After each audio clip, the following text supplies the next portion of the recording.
আসসালামু আলাইকুম রহমতুল্লাহ বরকাত। আকবর প্যাটস অ্যান্ড অ্যাগ্রো, মাশাল্লাহ প্রত্যেকটা গরুই সুস্থ সবল আছে।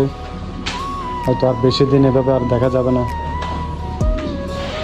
খুবই কষ্ট লাগতেছে, অনেক যত্ন করে তাই 7-8 মাস ধরে পালতেছি।